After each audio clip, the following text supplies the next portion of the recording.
Bonjour à tous, j'espère que vous avez passé une bonne rentrée. Je suis heureux de vous retrouver dans ce 46e épisode de l'Eco Weekend. Dans la foulée du symposium du Jackson Hole, cette semaine a débuté positivement avec l'ensemble des regards tournés vers l'emploi américain. Des mercredis et des chiffres de l'agence ADP indiquant moins de création d'emplois que prévu, 374 000 contre 613 000 attendus, les marchés d'actions ont poursuivi leur hausse, anticipant un maintien des politiques de relance jusqu'en décembre. Par contre, vendredi, le plus complet rapport officiel sur l'emploi faisant aussi état d'une accélération de la hausse des salaires, il a jeté une fois de plus le doute sur l'appréciation du risque d'inflation par les banquiers centraux.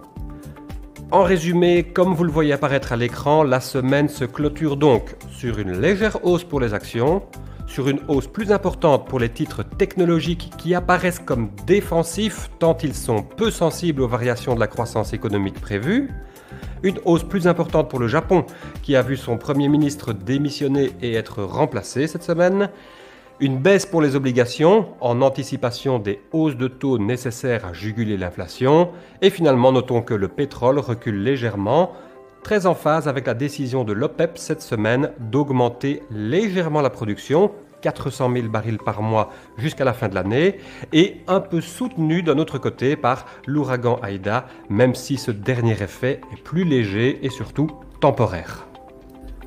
Pour compléter ce sentiment mitigé, je vous affiche à l'écran le tableau des annonces économiques de la semaine qui est bien chargé.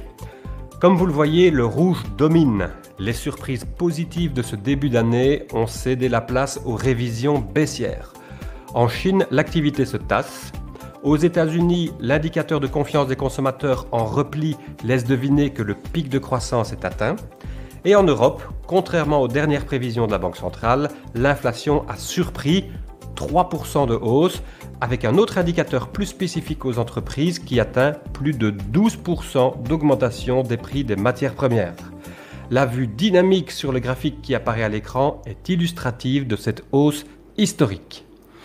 Ainsi, plusieurs économistes s'attendent à un ralentissement des achats de la Banque centrale européenne dès le mois de septembre, comme vous le voyez apparaître à l'écran, ce qui a poussé les taux d'intérêt à la hausse et donc les obligations à la baisse. Trois dernières actualités en bref, notons que le variant indien, le Delta, pourrait bien être détrôné.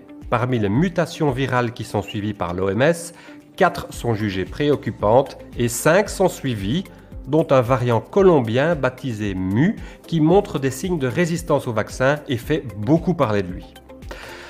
En Chine, la vague régulatoire se poursuit, le gouvernement planche sur la création d'une bourse. Il a également diminué le temps de jeu sur écran maximum autorisé aux mineurs de 10 heures à 3 heures par semaine. Drôle de régulation, on peut se demander à quand les 5 fruits et légumes par jour dans la loi chinoise. Et finalement, le régulateur américain, la SEC, rattrape son retard en matière de transparence des investissements éthiques.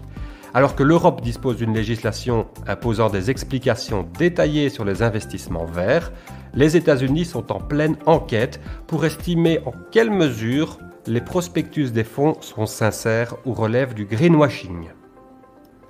J'espère que vous avez apprécié ce podcast. N'hésitez pas à vous abonner à la chaîne Nagelmakers et à y laisser vos commentaires. Quant à moi, je vous donne rendez-vous le week-end prochain pour un nouvel épisode. Passez une excellente semaine.